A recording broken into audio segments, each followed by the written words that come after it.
Hi, welcome back to Ageod Civil War II. I'm Charles, and we're going to be starting the third and the final tutorial series that the game offers.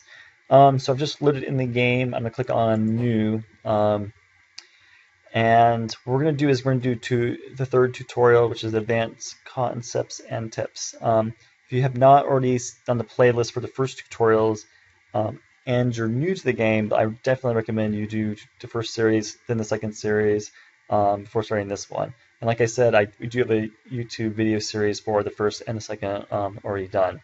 If you're already familiar with the original game and you might just want to start with the third one, then that is probably fine. So we're going to click it. We have to be the US, and we'll click play. So what we're going to do is basically kind of just like the first tutorials. We're just going to basically be going through it screen by screen, and I'm not going to be reading it word for word, but we'll go over the main points and then look at the details and so forth. Okay, so it is late July 1861. This kind of introduces us to the tutorial, saying we're going to be really looking at command structure and special orders and some other important concepts. And what it wants us to do is to take a look at General Patterson's commands. So I'm just going to click on it, and then it of course brings it up here, and then we're going to take a look at basically the general structure of how forces are organized in the game. Okay, so what I'm getting ready to present to you is basically the game mechanics, and later on we'll look at it from a historical perspective. But of course, if you're doing in the previous tutorials that we're currently looking at Patterson's command, but we can choose other stacks here, and it wants us to choose the right flank stack. And then once we click on that, you'll see that there are different forces here. So when I see this screen from a game standpoint, we have 3 stacks in this region: Fulton, Maryland, Patterson command, right flank, and left flank.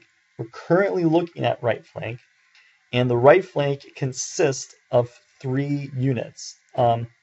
The first looks like Northern Virginia 1st Brigade, Northern Virginia 3rd Brigade, and 1st Supply. And it wants us to take a look at, and specifically, Northern Virginia 1st Brigade. Now, this unit here is then made up into what are called elements in the game. Now, element is not an American Civil War historical term, but it's important to be able to understand it because a lot of the game structure as far as armies is built around elements. So when we click on this unit, we can go to the right and see the specific elements that are in this volunteer brigade. It's the 1st Pennsylvania Volunteers, the 2nd Pennsylvania Volunteers, and 3rd Pennsylvania Volunteers. So if you start off at the bottom, what it says is, you have your elements, and they can be regiments, battalions, batteries, or any other units. There is a key point here. They can really vary in power. In other words, what each element is able to do, and how well it's going to fight effectively can vary a lot. So in this situation, there are 450 men in the 1st Pennsylvania Volunteer, which is 1 element. It just so happens to be a regiment. So a regiment's a type of element. But of course, we could have another thing. Could be a battery of artillery, for example, or we could click on supply wagon, and it could be the 1st supply company, for instance, which has 300 men. So you can see that usually an artillery battery, I think with the Union, has 12 cannon and like about 80 men or 90 men. So the amount of men is going to vary widely depending on what type of element it is. And then, of course, it just talks about like a unit of ships could have two elements. In other words, it could have 2 specific ships in it. and so forth. So it applies on C as well. So looking at starting at the bottom, we have the elements. This is a unit, and then we also can have a stack of units. And then, so the stack is the right flank.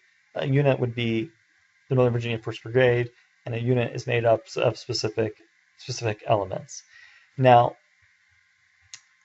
when you click on the stack, you'll see that it says 3 units, and it tells you the general power. And that is kind of giving you a general picture on how well or how effective this stack is going to fight.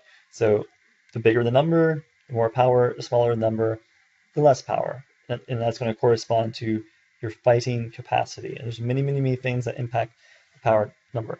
Having said that, that is only one aggregate summary of information. And then the thing in this box here talks about, for instance, specific unit capabilities. And one of them, for instance, is you might be in a situation where you have your opponent has lots of artillery that's going to, of course, greatly outrange your infantry. And if you're in an open field and then your infantry was moving forward, it, of course, is very possible that they're going to take very many heavy losses because they were just being hit by lots and lots of artillery in an open field. Okay, so of course there are many other things to consider, but power is meant to be like just one general aggregate. And as you're playing the game, what you can do is basically you can click on a specific element, and it's going to bring up some additional information. And one of them is, of course, you have an overview, but one of them is the combat. And you can really get into the details here, like one of them is range. And of course, artillery would have a much greater range than infantry, and certain types of artillery, for instance, rifled, would have even a greater range than smoothbore artillery.